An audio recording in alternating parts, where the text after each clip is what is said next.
What up, what up? NFL Week 4 is in the books aside for tonight's Seahawks-Giants game. Not trying to leave anybody out, but we got to talk about these games that happened yesterday. Almost every single one of them has a headline of some sort that we got to talk about, we got to get into. And just like the NFL yesterday, we are not wasting any time. Starting with an early kickoff from across the pond. Jaguars-Falcons. Man, it wasn't much of a battle, but it felt like the Jaguars were dominating. But I don't know. It's Falcons offense. What are we doing? Desmond Ridder did not look good at all yesterday. 2 picks, no touchdowns. Bijan Robinson looks good. Bijan's good. But what is Arthur Smith doing? What is he doing with Kyle Pitts? What is he doing with Drake London? There's so many playmakers on that side of the football, and it doesn't seem like they're working to progress anybody outside of Bijan. I feel like we need to move the football around. It should be more of a Bengals-type offense. Maybe a little bit more run-focused, right? Because you have a weapon such as Bijan Robinson in the backfield. Plus, Tyler Algier has had and Cordero Patterson can run the football as well, as we know. But, man, we got to figure something out. The offense is too talented to only put up 7 points. And just hasn't really looked great all year, if we're being honest. And they're young, right? We'll cut them some time, but this just doesn't seem like it, right? We want to see these young guys get more touches to progress, get better, understand, so that the game can slow down for them over the next few years and they can really take off and elevate their game. Back to Thursday. We got to go back to Thursday, though. The Packers are just mid at best. They are mid. They are the definition of mid. 20 points, I think that's about their average this year. They're always in that 17 to 20 point range. And I think that's about all that this team is going to max out at. They're probably going to be a couple games where they score 30, 35. But outside of that, I think it's just mostly going to be this 20s. Now, really, their defense should not be allowing 34 points, especially to the Lions. I think we're seeing that the Packers are just still a few steps away, and we expected that, right? With Aaron Rodgers leaving, Bakhtiari hasn't even played. He's going to the IR now. We got to figure out something to do with him. It makes no sense for him just to sit on the roster. He still has trade value and not for many more years, so let's take advantage of that. Let's kind of rebuild around Jordan Love, huh? Game of the week, fellas. Like I told you, Dolphins-Bills. I think a lot of people expected this to be more of a shootout than it was and expected the Dolphins to hang around a bit better. Allen and Diggs had a great day, and the Dolphins' defense just is in question now. We know that offense could score. We know. And they had a couple costly turnovers that really hurt them in this one, which lopsided the score even more than it probably should have been. But that defense does not look good. If we look at it, they've given up 32 points to the Chargers, gave up 20 points to the Broncos, who are not a good offense. They're not. Their defense is definitely what's lagging behind. I think we all knew that, but it really showed today with Josh Allen scoring 4 touchdowns, Stephon Diggs taking 3 of those. So we got to find something else on that defensive side. It was really going to help when we get a Jalen Ramsey back, right? But they need some help. The Bears, all-time bad. 28-7 over the also 0-3 Broncos. Again, I just bashed on their offense. It has not been good. But 28 points, they come back and they win the game. Unanswered. That's horrible. That is horrible. Justin Fields put on an absolute crap show that second half. That first half, you made me like, oh, okay, you know what? He's stepping up. He's responding. He's actually showing initiative, taking lead over the team. Maybe this is a guy that can stick around.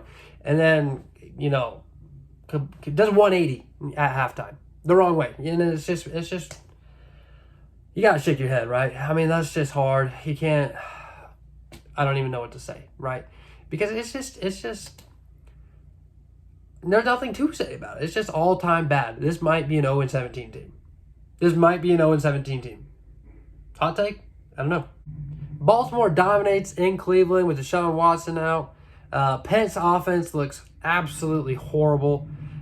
Kenny Pickett out with an injury, so it's just going to get worse.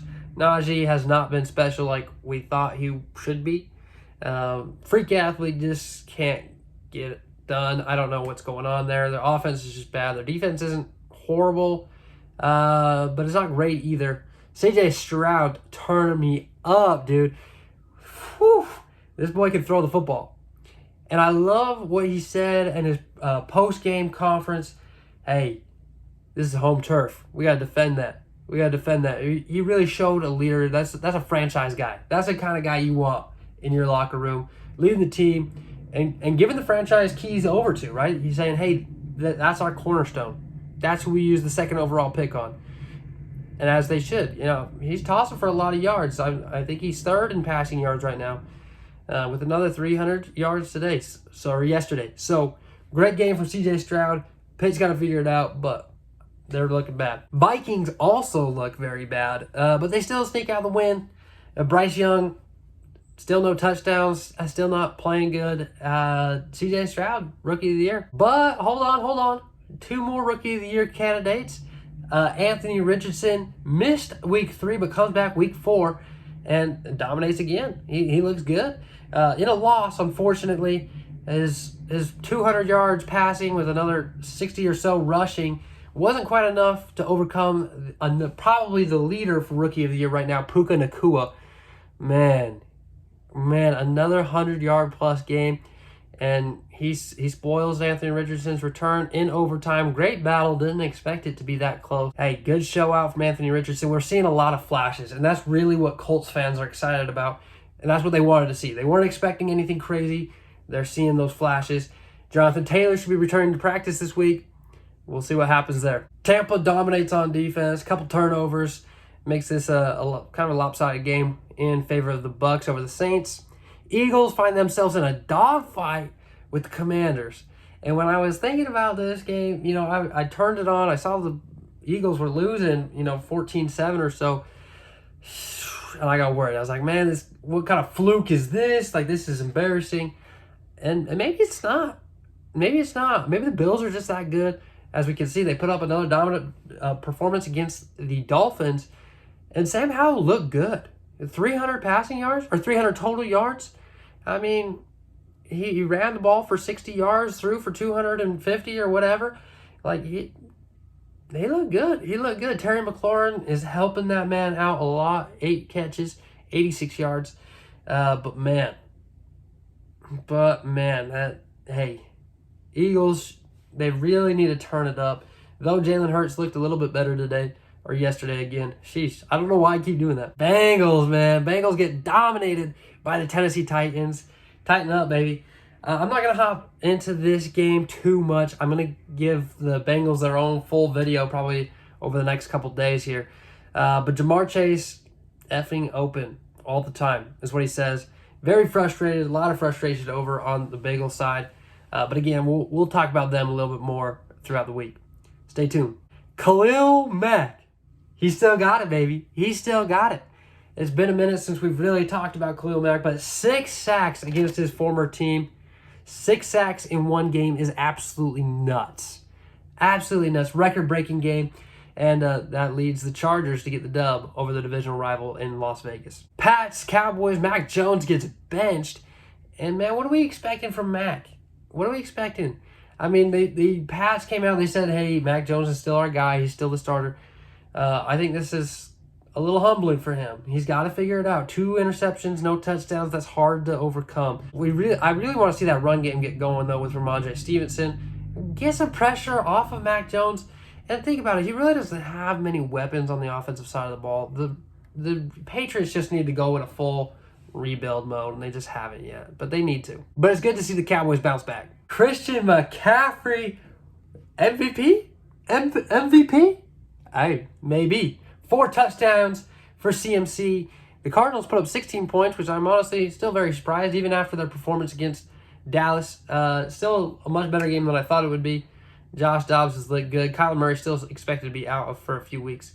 But, man, those Niners look good. Brock Purdy only missed 1 pass. But still, Christian McCaffrey steals the spotlight with 4 touchdowns. But now we got to talk about Sunday Night Football, man. Hey, I was going to post this earlier, but I needed to wait until this Sunday night game was over. Unfortunately, I fell asleep right after, pretty much. But you know what? It is what it is. Zach Wilson battles with Patrick Mahomes. Has a better passer rating, better quarterback rating, you name it. Zach Wilson put on a show outside of that fumble there at the end of the game, which was costly stuff. But it's great to see as a Jets fan. And honestly, I think the Jets probably should have had I'm not going to go as far as to say that the Jets should have won this game. But you could tell that things were stacked up against them. Even the announcers, how they were talking, it seemed to be favoring the Chiefs a little bit. The officiating, oh my goodness. Let's talk about some of them penalties at the end. Jermaine Johnson got held for a year and a half on one of those plays. It was like Patrick Mahomes, 20-yard. It was 3rd and 20. Got held forever. Patrick Mahomes takes off, scrambles for the first down, plus, gets another 5 yards with illegal contact downfield. And it was a blatant hold. It was bad, and we didn't see a call there. And then, of course, the Sauce Gardner holding, that negated the interception that would have been absolutely game-changing, would have given Zach Wilson and the Jets a chance to march down the field, but it wasn't meant to be, I suppose. But let's talk about that holding on Sauce Gardner for just a second. I'm a defensive-minded guy. I've always played safety growing up. I love the defensive side of the football. Never was good at offense. Don't know why. I just wasn't, right? Defense is my thing. So I'm always biased towards the defense. And that was a hold. That was a hold. I know a lot of people don't like to hear it, but wait. Hear me out. Okay? That was a very, very slight hold. With as much contact as they had been letting go the whole game, especially there at the end of the game, come on, you can't call that. Especially with how late that flag was thrown, it was hard to see. Would have liked the ref to just pocket that one. It was a hold. He grabbed the outside shoulder, which you can almost never do past 5 yards down the field as a defensive back. And Sauce knows that. Sauce was clearly frustrated. And I think that frustration was more towards himself. Robert Saleh, on the other hand, that was definitely towards the officiating, and I can't blame him. Especially after watching that replay, it was just so slight. It was a hold, so we can't get too upset. But the officiating definitely didn't help. And we would have liked to see the Jets come back a little bit. Even though I'm not a Chiefs hater by any means. I just, I like to see the underdogs.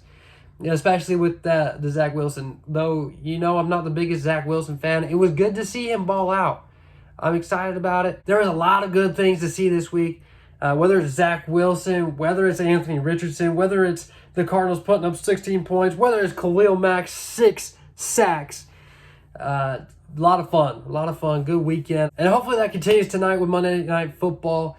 Seahawks, Giants. Let me know down below who you think is going to win. And subscribe, man. We're talking some hoops now as things are getting crazy in the NBA. Of course, like I said, we're going to be talking about the Bengals real soon. Kind of dissecting what's going wrong there. Hey, if you love the sports, you're going to love it here. Subscribe.